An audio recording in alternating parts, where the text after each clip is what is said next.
The Hollow Manor. The road to Hollow Manor wound like a serpent through the fog, each bend of the path swallowing the headlights of the car and spitting them out into the mist again. Claire kept her hands tight on the steering wheel. She had driven this way once before, years ago, when she was a child sitting in the back of her parents' car. Now, at 32, she was alone. The manor belonged to her late Aunt Margaret, a woman Claire barely remembered except for her perfume, lavender with something bitter underneath. Margaret had passed without children, and the house, wrapped in ivy and whispered rumors, had been left to Claire. When the gates appeared, rusted and bent but still standing, Claire stopped the car. The fog curled around the iron bars like fingers reluctant to let her pass. She pushed them open, the groan of metal echoing in the empty night. The house rose ahead, its windows dark except for one faint glow in the upstairs corridor. Claire paused, her breath catching. She had called the power company, electricity wasn't supposed to be on. Probably a reflection, she told herself, though her voice was thin in the silence. The gravel crunched as she pulled into the drive. The manor loomed above, its front door weathered, its wood scarred as though something had clawed at it in ages past.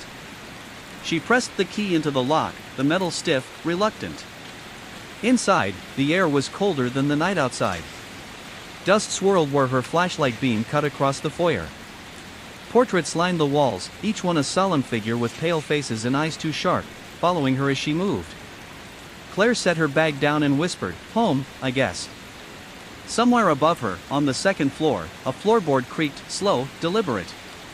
The sound from upstairs held Claire in place. She told herself it was the house settling, old wood groaning against its own weight, but it hadn't sounded like that. It had been slower, as if someone had shifted their foot deliberately. Her flashlight trembled slightly in her hand as she aimed it up the sweeping staircase. The dust hanging in the air sparkled in the beam like ash, and the railing gleamed faintly with age-worn polish. She waited, straining her ears. Nothing. Just nerves, she whispered, forcing herself to move. Her voice sounded too loud against the silence, swallowed by the high ceilings. Claire dragged her suitcase to a faded armchair by the fireplace, the wheels catching on the threadbare rug. The house smelled of mildew, old wood, and something faintly metallic beneath. She thought of her aunt's perfume again, lavender with bitterness, and the memory unsettled her. She turned her phone on, no service. The bars were dead, and even the Wi-Fi symbol sat hollow. Of course. She sighed and tossed it aside. With a shiver, she started a small fire in the fireplace, surprised when the chimney carried the smoke cleanly away. The flames brought a fragile warmth, pushing back the manor's chill. She sat close, clutching her arms. When she finally climbed the stairs to choose a bedroom, she avoided looking at the portraits. Their eyes seemed brighter in the flickering firelight, and one of the painted women looked too much like herself. She chose the room nearest the staircase, reluctant to wander deeper down the hall. It smelled faintly of cedar. The bed was heavy and carved, the sheets stiff but dry. She pulled the blankets over her, exhaustion claiming her quickly. Somewhere near midnight, Claire stirred awake. The fire had gone out, but a faint scratching sound pulled her eyes open. It came from the other side of the wall, slow, deliberate, like nails dragging against wood. "Rats," she muttered, though her voice shook. But the scratching stopped immediately, as though the thing on the other side had heard her. Then, 3 gentle knocks answered, in perfect rhythm. Claire froze, her heart hammering against her ribs. 3 knocks. Not random scratching, not an animal. Too deliberate. The blankets felt suddenly too thin, too useless. She slid her phone from the nightstand, the screen lighting her face. Still no service. 2:13 a.m. The numbers glowed accusingly. "Hello?" Her voice cracked against the silence. She instantly regretted speaking. The sound seemed to carry through the old house, as if it were listening. The answer was silence. Not even the wind dared move. Gathering courage she didn't feel, Claire crept from the bed. The floorboards whispered under her feet. She pressed her ear to the wall where the scratching had been. Cold seeped through the plaster. Nothing. She rapped lightly on the wall, testing. "Anyone there?" For a moment, all she heard was the pounding of her pulse. Then tap, tap, tap. The same rhythm, but fainter, deeper inside the wall. Claire stumbled back, breath short. "This is insane," she whispered. "It's just the house. Just the house." She forced herself to open the door and peer into the hallway. Her flashlight beam slid across the wallpaper, faded roses peeling at the edges. The portraits along the corridor seemed darker now, the faces harder to make out, like the paint itself had withered in the night. The air felt heavier. Her steps echoed as she padded toward the stairs. She told herself she'd sleep downstairs, maybe in the armchair by the fireplace. But halfway down, she stopped. At the bottom of the staircase, the front door was wide open. Fog licked the threshold, curling into the foyer. The chill was biting, unnatural. Claire gripped the railing until her knuckles went white. She was certain she had locked that door. The night outside was silent, smothering. Then a voice, low and distant, carried through the fog. "Claire." Her blood ran cold. No one knew she was here. No one could know. The voice came again, closer this time, almost at the doorway. "Claire. Come outside." Claire's breath caught in her throat. The voice was unmistakably human, but stretched, as if spoken through water. The sound tugged at something in her memory, a tone she almost recognized but couldn't place. She swallowed hard. "Who's there?" Her whisper was barely audible, yet the fog seemed to carry it outward. The reply came, soft and coaxing. "Don't be afraid. Come outside." The open door yawned like a mouth. Claire's flashlight beam caught the edges of the mist, but beyond the threshold it was only white, endless, and suffocating. Her rational mind scrambled for an explanation. A hiker lost in the woods? A neighbor playing some twisted joke? But no one lives near Hollow Manor. The closest town was miles away, and she hadn't passed a single car all night. She forced herself a step closer. The air pouring through the door was icy, carrying the faint scent of earth and rot. "Margaret," the voice whispered suddenly. Claire froze. That was her aunt's name. The fog shifted, thickened. For a heartbeat, she thought she saw the outline of a figure standing just beyond the gate. Tall, unmoving, blurred at the edges like a shadow in water. "You shouldn't have come," Margaret rasped. "I kept it bound, for years, but the house needs blood." "It always needs blood." Claire's throat closed. "What is it? What did you do?" Her aunt's head lolled. "It's older than the manor. Older than this land. My grandmother bound it. My mother after her. Then me. But the house grows hungry, and I was so tired." She coughed, a sound like tearing paper. "I left it to you. I thought, maybe you'd be stronger." Claire's chest heaved. "Stronger? You brought me here to die." Margaret's voice cracked. "No. To continue. Someone must guard the door. Always. Or it comes through." From below, the roar shook the floorboards again. The ground vibrated, dust raining from the ceiling. A sharp crack echoed, the cellar door had split open. Margaret's hollow eyes widened. "It's free." The rocking chair tipped forward, spilling her fragile form to the floor. Her body broke apart like brittle wood, collapsing into a pile of dust and bone. Claire staggered back, choking on sobs. The whispers rose again all around her, voices overlapping: children, men, women, beasts. "Claire. Claire. Claire." The sound crawled inside her skull, drilling into her mind. The kitchen door slammed shut behind her. The handles rattled as though gripped from outside. She was trapped. The air thickened, pressing down on her chest. Claire dropped to her knees, clutching her head. "Please," she gasped. "I don't want this. I don't want any of it." The voices hushed.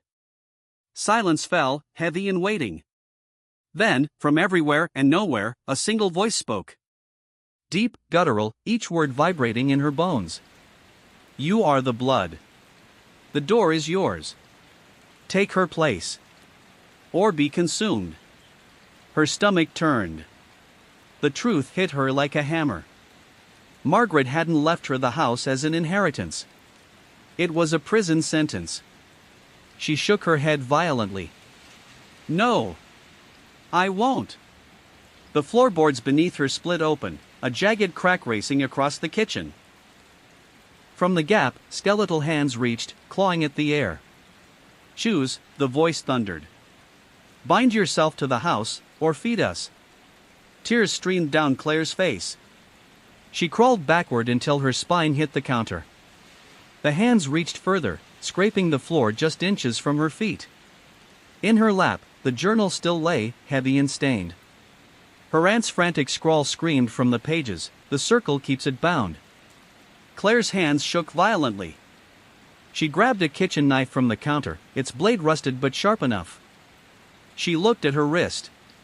She thought of her aunt's words. Someone must guard the door. Always.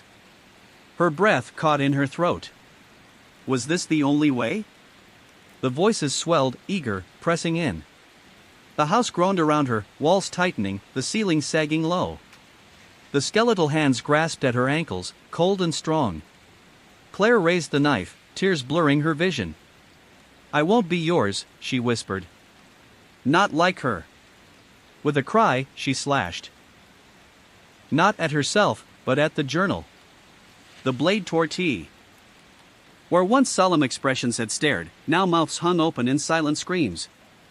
Eyes were black pits, oozing darkness that trailed down the canvas like ink. Claire gagged, clutching her chest.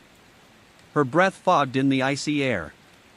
The whole manor seemed alive, its walls groaning, its floorboards pulsing faintly under her bare feet. She bolted into the hallway. The footprints she had seen earlier were gone, replaced by smears, streaks of something dark dragged along the floor. Blood, or worse. Get out, she muttered, the mantra spilling from her lips.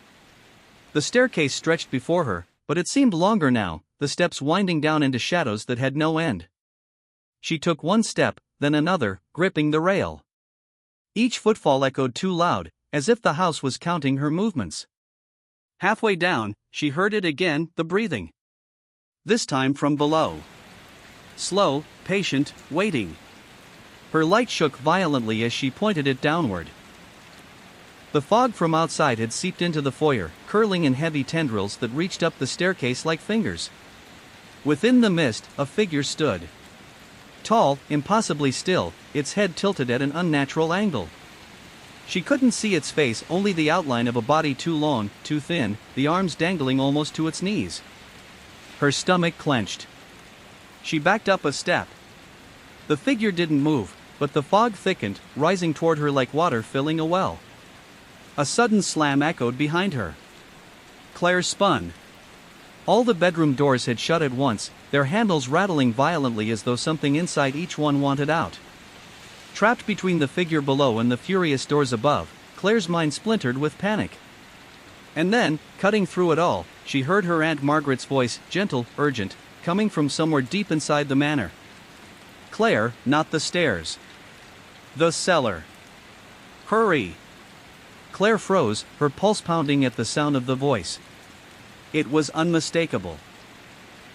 Aunt Margaret.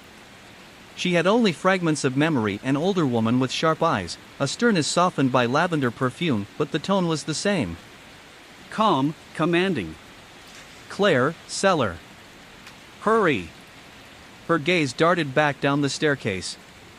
The figure hadn't moved, but its presence pressed against her chest like a weight. The fog crept higher, slithering along the banister, curling around her ankles. The sound didn't come from above. It came from beneath. Claire stumbled back, the beam of her light darting across the dirt floor. The fingerprints looked fresher now, as if pressed into the soil only moments ago. Some still glistened, damp with something dark. Her gaze froze on the corner of the chamber. A trunk sat there, its wood swollen with damp, iron clasps rusted nearly shut. Strange symbols had been etched into its lid, the same as those carved into the walls. Compelled by equal parts fear and curiosity, she staggered toward it. Each step made the earth shift beneath her feet, as though the soil was not stable ground but something alive, restless. She crouched before the trunk, running her fingers over the carvings. Her skin tingled, burned faintly at their touch. She hesitated, then pulled at the clasp. With a screech of metal, it snapped open. The trunk lid creaked upward. Inside lay scraps of fabric, brittle with age. A cracked porcelain doll's face stared upward, its eyes missing, hollow sockets gazing into nothing. Beneath the scraps was a leather-bound journal, its cover dark with stains. Claire lifted it with trembling hands. The leather was cold, slick. She flipped it open. Her aunt's handwriting filled the pages, jagged, frantic. Words repeated again and again, "It wants out. It wants her. Keep the door closed." The final entry chilled her. "If you're reading this, Claire, it means I failed. Do not listen to their voices. Do not follow them. The circle keeps it bound. Break it, and the house will never let you leave." The ground beneath her feet shuddered violently. The candles melted, wax cracked. The black stains pulsed, wet and fresh once more. And from beneath the soil, something began to push upward. The soil cracked open in the center of the candle circle. At first, it was just a tremor, a shifting like breath beneath the earth. Then fingers broke through. Thin, pale, clawed, grasping at the dirt. One hand. Then another. Claire screamed, stumbling backward. Her flashlight flickered wildly, catching glimpses of something massive struggling to climb free. "Aunt Margaret," she shouted. "Help me."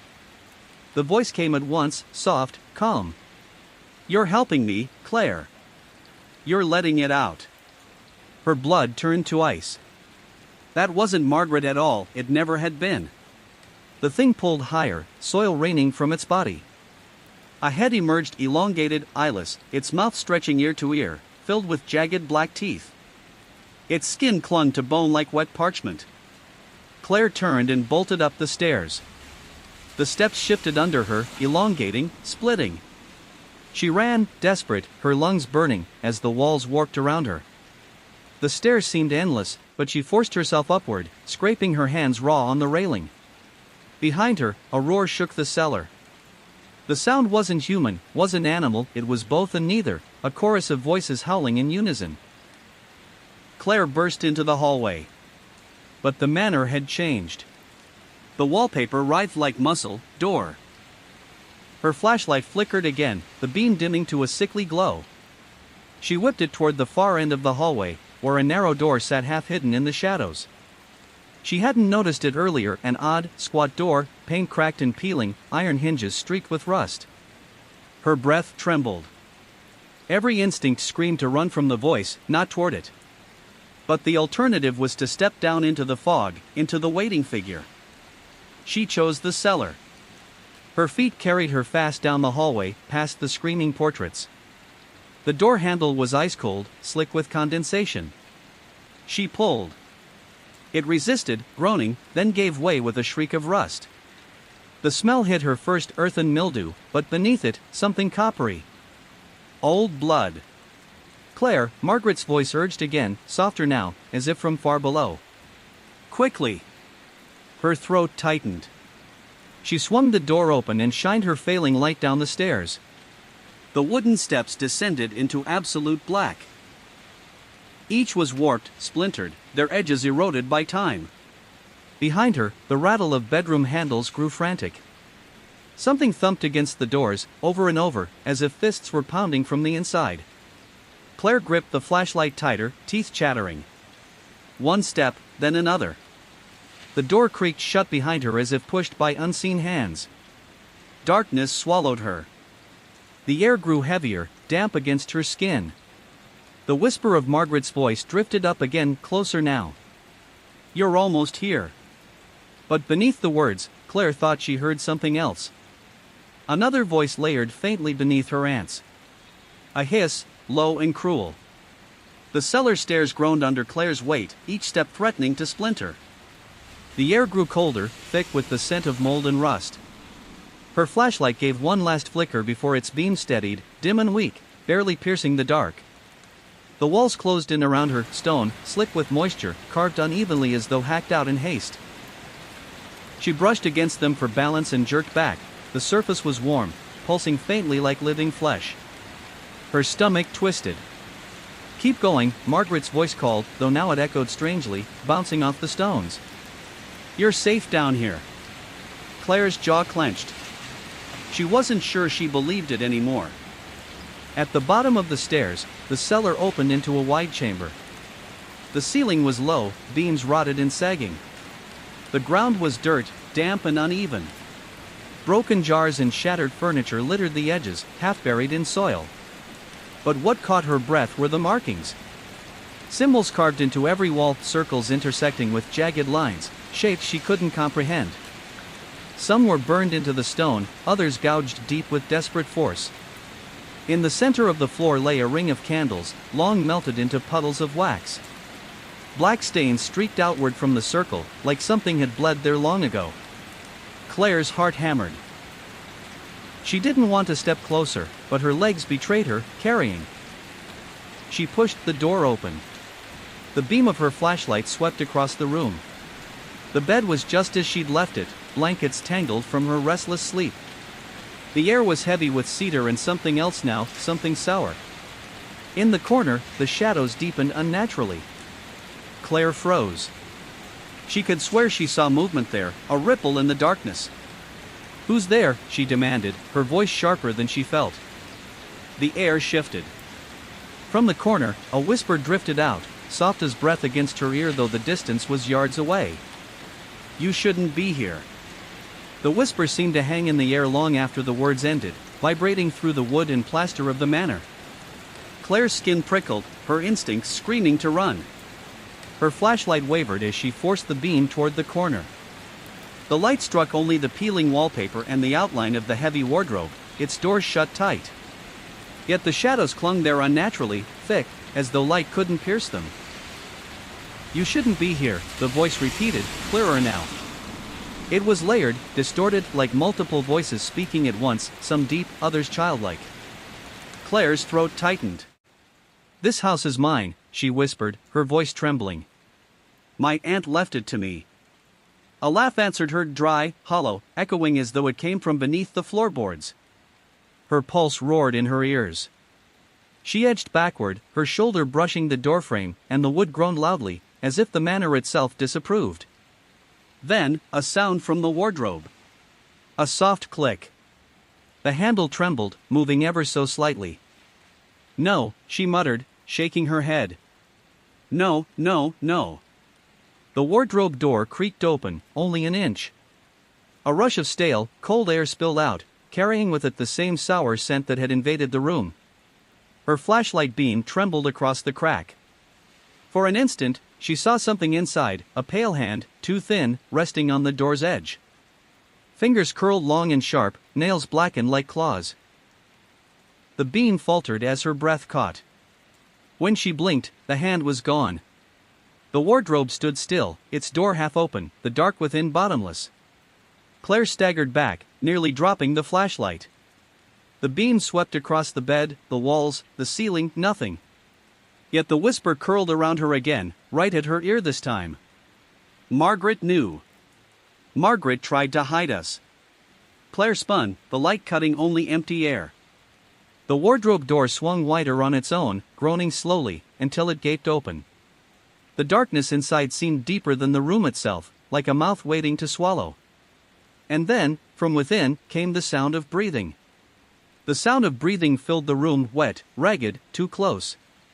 Claire froze, her chest tight, her own breath quick and shallow. She raised the flashlight, pointing its trembling beam into the wardrobe's hollow mouth. At first, there was nothing. Just shadows draped over old coats, their fabric stiff with age. But then the coats shifted, swaying gently as though stirred by some hidden draft. "Stop," she whispered, though she didn't know if she was speaking to herself or to the thing within. The coats parted. For a heartbeat, she saw a face staring back at her, pale, gaunt, with eyes so dark they seemed bottomless. The skin sagged unnaturally, like wax melting under heat, and a faint smile stretched too wide across its lips. The flashlight flickered. Claire gasped and stumbled backward. When the beam steadied again, the wardrobe was empty. The coats hung still. No face. No eyes. No smile. Her body trembled violently. She wanted to run out of the room, out of the house, out into the night, even into the choking fog. But something kept her rooted. A sense that if she turned her back, it would step out, follow, catch her. The breathing hadn't stopped. It now came from behind her. Claire whipped around, the light cutting through the shadows. The room was bare, but the sound persisted, circling her, pressing closer. "Show yourself," she screamed, though tears burned her eyes. The laughter returned, low, broken, echoing from the walls themselves. Her flashlight sputtered once more, dimming until it barely glowed. In the dying beam, she caught sight of the mirror above the dresser. Her reflection stared back at her, pale and shaking. But in the glass, she wasn't alone. A second figure stood just behind her reflection, tall, featureless, its head bent as though whispering directly into her other self's ear. Her real shoulder felt suddenly cold. The flashlight went out. The room plunged into absolute darkness. The darkness was total, suffocating, thick as a shroud. Claire's breath came in shallow gasps, each exhale sounding too loud in the oppressive silence. She shook the flashlight, slapped it, but it remained dead in her hand. "Please," she whispered, though she didn't know what she was begging for. Light? Safety? Awakening from a dream that felt far too real? Then, breathing. Not her own.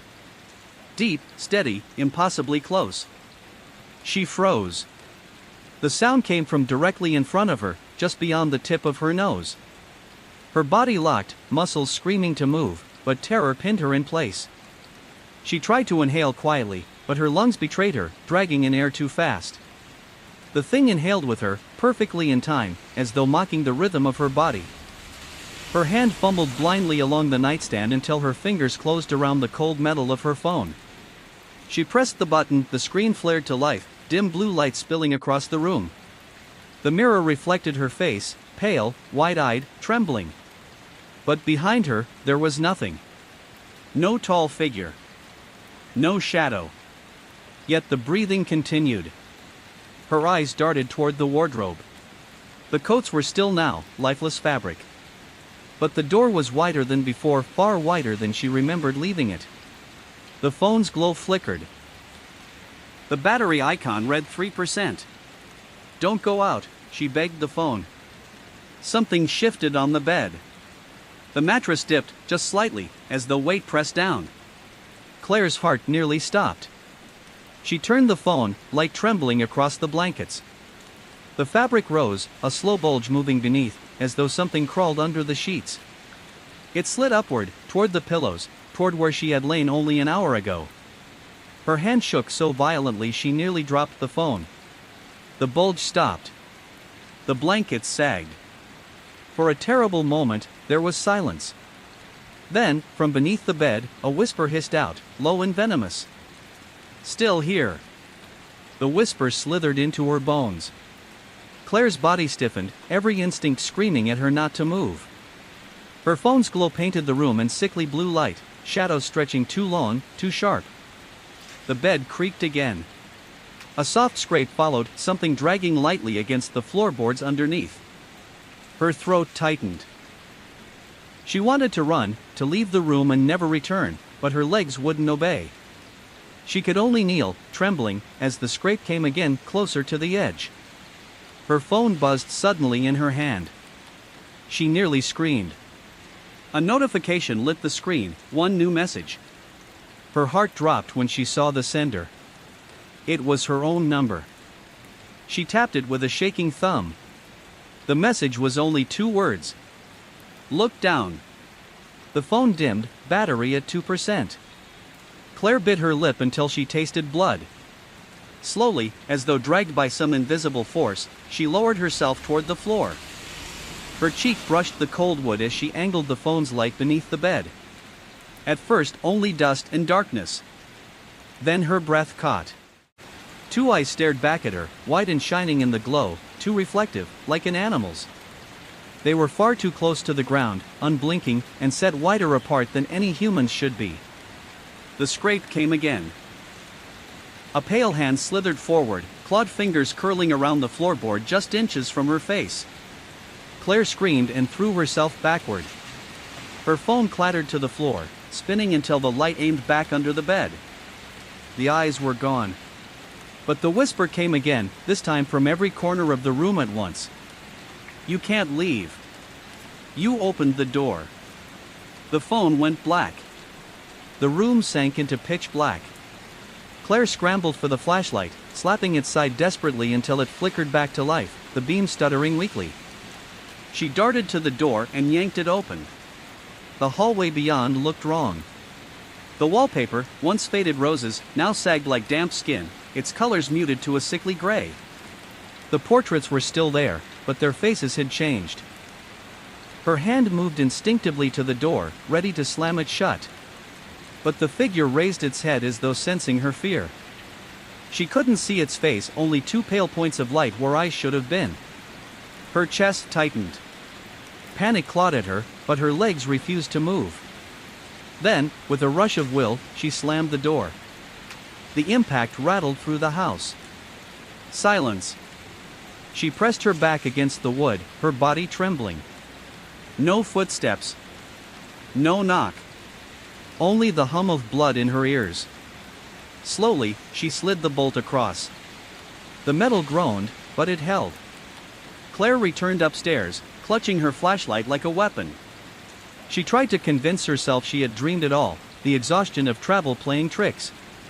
But as she reached her bedroom door, her eyes fell on the floorboards. A trail of wet footprints stretched from the open door downstairs all the way up the staircase, stopping right outside her room. The footprints glistened faintly in the beam of Claire's flashlight, as if the fog itself had condensed into droplets and marked a path. Bare feet. She could make out the toes, the arch, the heel pressed deep into the wood. Her mouth went dry. She crouched, her fingers trembling as she reached toward the nearest print. The wood was wet, slick with icy moisture. She jerked her hand back as though the mark might burn. "No," she whispered. "No, this isn't real." But there they were, one after another, leading down the hall, directly toward the door she had just closed. Her bedroom door. She forced herself to look up. The door stood half open. She was certain she'd shut it behind her. Her breath quickened. The silence of the manor pressed in, thick as wool, broken only by the soft pop of the wood settling. Every shadow seemed alive, stretching long and sharp under her light. Claire's mind raced. Should she run? Drive away into the night, leave this cursed inheritance behind? But the thought of walking past the portraits, past the bolt-locked door, through the fog that had whispered her name, it paralyzed her. Gathering what little courage she had, she stepped closer. The footprints stopped at the threshold, the final one angled inward, as though whoever or whatever had stepped inside. Chapter 2, Guests. The first guests arrived on a Friday evening, a trio of college students with video cameras and nervous laughter. They paid for 2 nights in advance, eager to capture real paranormal activity for their streaming channel. Daniel checked them in, forcing a smile. "Any haunted hotspots we should know about?" one of them, a tall boy in a leather jacket, asked. Daniel hesitated. "It's just a building. Renovated, cleaned, safe." But the boy grinned. "That's what they all say." That night, Daniel poured drinks for them in the bar, listening as they planned their ghost hunt. He tried to tune them out, focusing on polishing glasses. But every so often he thought he heard voices behind the walls, soft, overlapping, like children reciting something in unison. By midnight, the students vanished upstairs with their equipment. Daniel finished closing the bar, then carried his ledger into the office. When he opened it, he froze. The pages he had left blank were no longer blank. In a shaky, looping hand, words stretched across the page. "We never left. The pen he had used lay beside the ledger, the ink still wet. Daniel slammed the book shut, heart racing. He checked the locks, paced the lobby, told himself he was tired. But just as he reached the stairs, he heard it again. Laughter. Not the students' laughter. Children's. Chapter 3, Burn Toys. The cellar smelled of damp stone and something sour. Daniel descended with a flashlight the next morning, hunting for the source of a leaking pipe. But when his light swept across the floor, he froze. Scattered across the dirt lay a row of small objects, blackened and warped by fire, toys. A doll with one eye melted, a wooden horse charred to ash at the hooves, a puzzle box fused shut. Daniel crouched, his hand trembling as he reached for the doll. The plastic crumbled beneath his touch, leaving soot on his fingers. And from the shadows, faint as breath, a child's voice whispered. "Mine." Daniel staggered back, nearly dropping the flashlight. He swept the beam wildly across the cellar, but it revealed nothing except stone walls slick with damp. When he climbed back upstairs, shaken and filthy, the college students were waiting in the lobby. Their faces were pale, their voices hushed. "Did you hear it last night?" one asked. "Hear what?" Daniel tried to keep his tone level. "The knocking," the girl whispered. 3 times. Always 3. Daniel said nothing. He didn't tell them he'd heard it too. Chapter 4, The Innkeeper's Dream. That night, Daniel dreamed of fire. He stood in the orphanage's hallways as smoke choked the air, children screaming all around him. Tiny hands tugged at his sleeves, clutching, pulling, begging. But when he looked down, their faces were gone, smooth, empty skin where mouths and eyes should have been. And behind them, tall and thin, stood a figure without a face. The Hollow Man. Daniel woke with a gasp, drenched in sweat. His clock read 3:03. Chapter 11, The Second Guests. A week later, more guests arrived, this time a married couple, Mariah and Stephen Klein, lured by online buzz about the haunted inn. Daniel forced a smile as he handed them the keys, warning them the 3rd floor was closed for repairs. That night, as they laughed over wine in the bar, Daniel excused himself. He couldn't bear to sit near their joy. But as he climbed the stairs, he heard it again, small feet pattering behind him. He turned. No one was there. Later, he woke to screams. He raced to their room. The door hung open, the sheets torn from the bed. Mariah was gone. Stephen knelt in the hallway, babbling, his face pale. "She just vanished," he sobbed. "Something pulled her into the wall. I saw hands, dozens of little hands. The wallpaper bore fresh cracks. Soot seeped through them like blood." By dawn, Stephen too was gone. Only his wedding band remained, lying in the hallway, blackened with ash. Chapter 12, The Photograph. Desperate for answers, Daniel searched Dr. Harrow's notebook. Tucked between the pages was a photograph, brittle with age. It showed the orphanage before the fire, children standing in rows, their faces blurred from motion. At the edge of the group, half-shadowed, stood a man in a long black coat. No face. No features. Just a blank oval where a face should have been. On the back, scrawled in faded ink, "He always chooses the caretaker." Daniel's hands shook as he dropped the photo. His breath fogged in the air, though no window was open. From the hallway, a voice whispered. "Caretaker." Chapter 13, The Basement Door. The cellar called to him. He resisted for days, sleeping little, jumping at every creak. But the whispering grew louder, pulling him down the stairs. The trunk still sat at the foot of the iron bed frame, lid shut. But now the key he'd seen inside lay on the ground before it, gleaming. Daniel bent to pick it up. The moment his fingers closed around the brass, the trunk rattled violently. Children's voices shrieked in unison. "Don't open it!"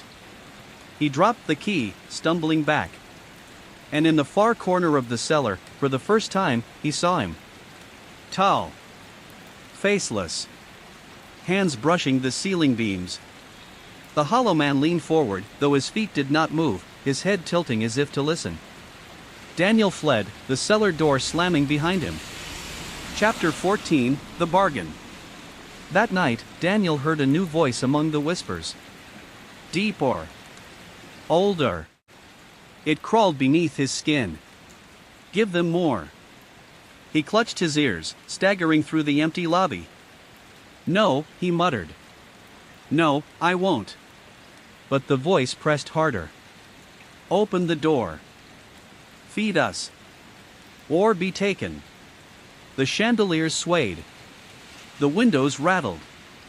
And from every wall came the sound of children screaming, high, endless, overlapping until Daniel fell to his knees. When it finally stopped, silence felt worse than the noise. On the ledger, fresh words had appeared. Your turn is coming. Chapter 15. Daniel woke choking on smoke. His room filled with thick black fog, heat blistering the walls. He ran to the hall, but outside, the inn stood untouched. Only his room burned. Flames licked the ceiling. In them, children writhed, screaming without mouths. And behind them, in the heart of the fire, the hollow man stood. Why me?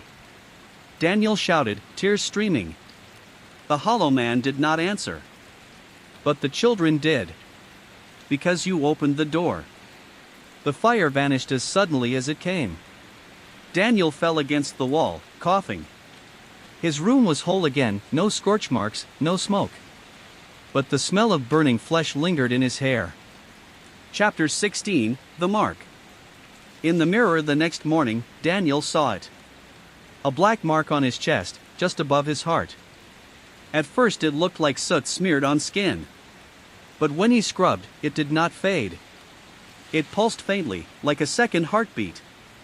That day, he caught glimpses of himself in windows, polished wood, the gleam of chandeliers. Always, his reflection lingered a half-second too long.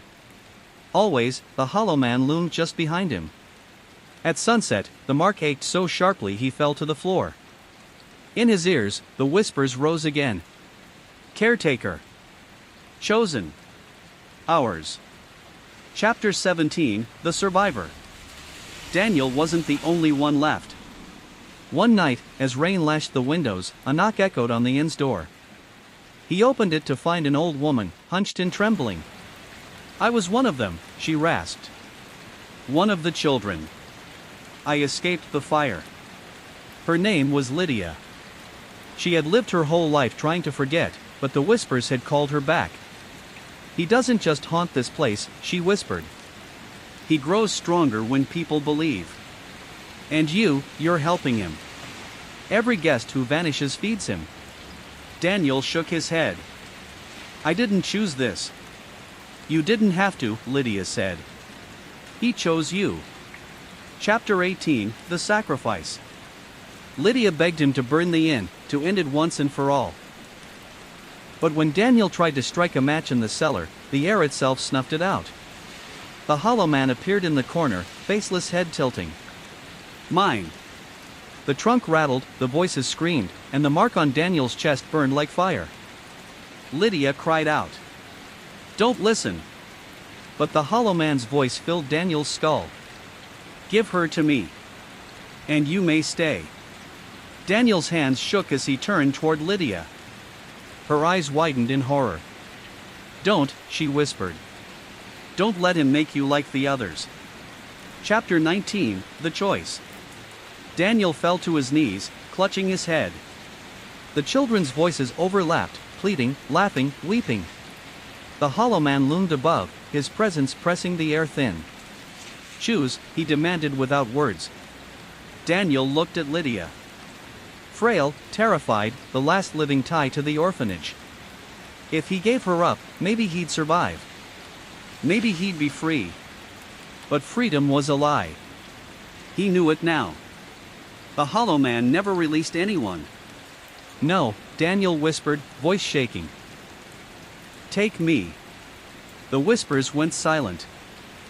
The blood surged suddenly, rushing ankle-deep across the floor, thick and warm. He staggered toward the door, fighting through the viscous liquid, gagging at the smell. His hand fumbled for the knob, it was slick, impossible to grip.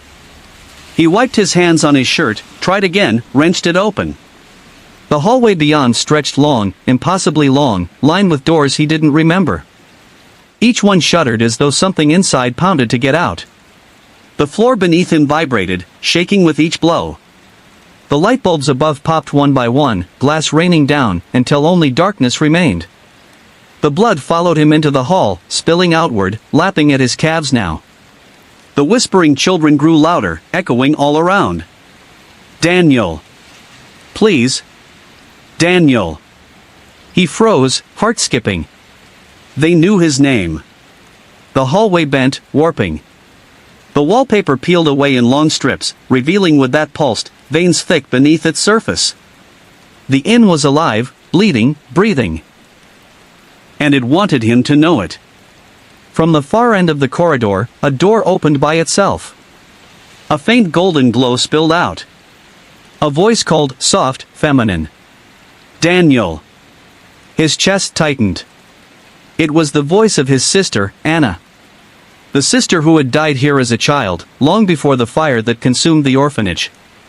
He hadn't heard her voice in 30 years. He shook his head, whispering hoarsely, "No. You're not her. You're not." But his feet betrayed him. Step by step, he waded through the blood toward the open door. Each footfall sent ripples across the thick liquid. His hand trembled as he reached the threshold, staring into the golden glow. Inside was a child's bedroom. Bright, untouched. A little bed with a quilt. Toys scattered neatly on a rug. A rocking horse. A wardrobe with its doors ajar. The air smelled faintly of lavender and soap. Innocent. Safe. And sitting on the bed was Anna.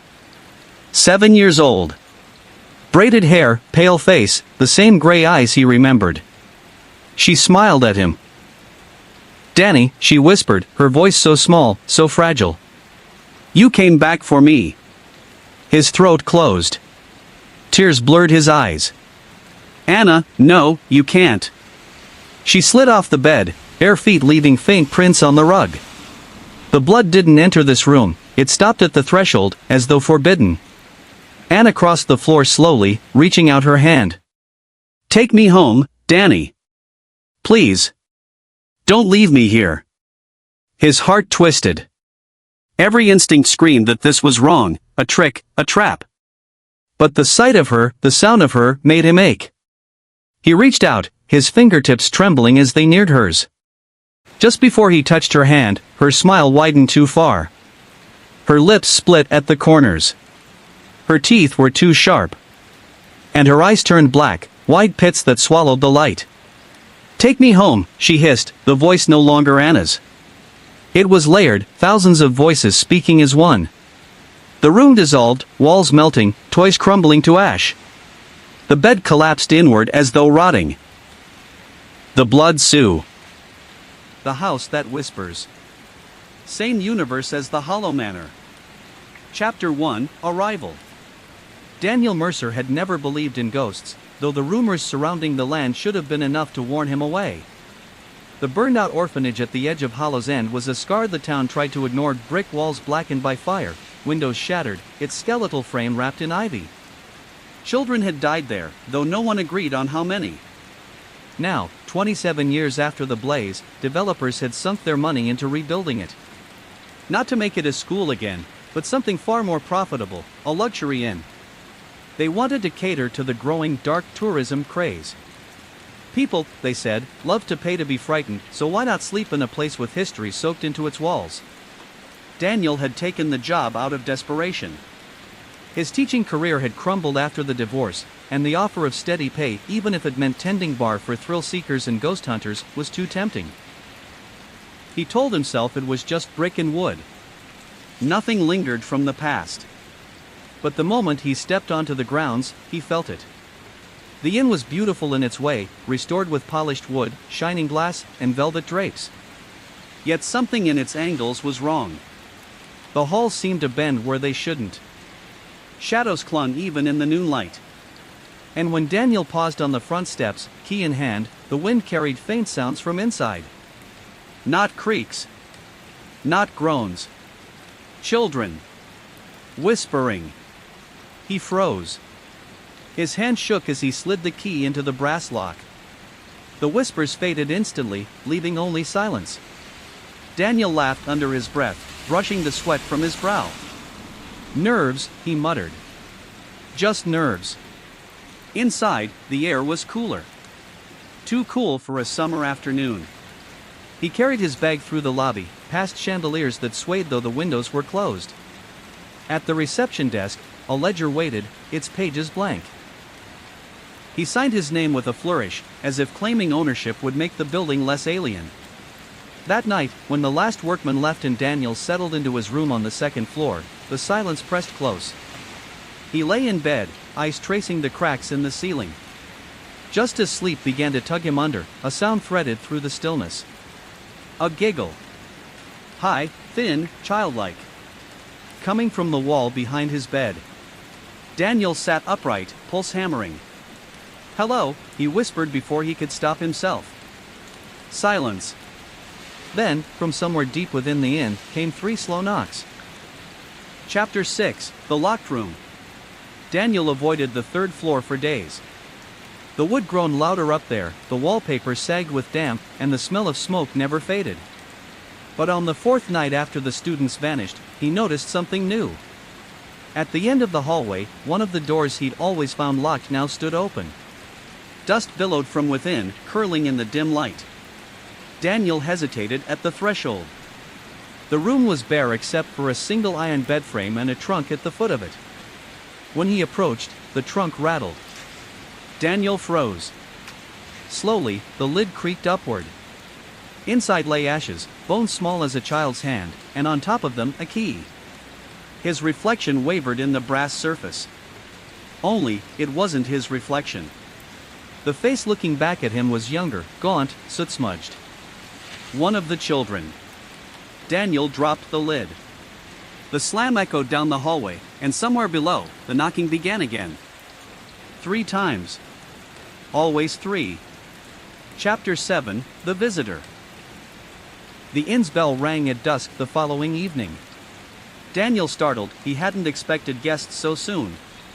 At the door stood a woman in her 50s, gray streaking her dark hair, a leather satchel hanging from her shoulder.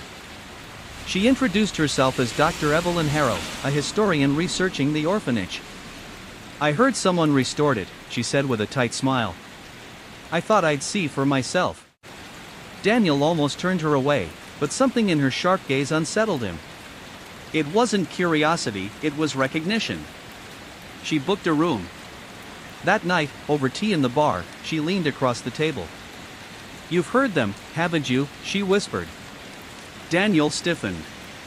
Heard what? The children. His stomach sank. He didn't answer. Dr. Harrow sipped her tea, eyes never leaving his.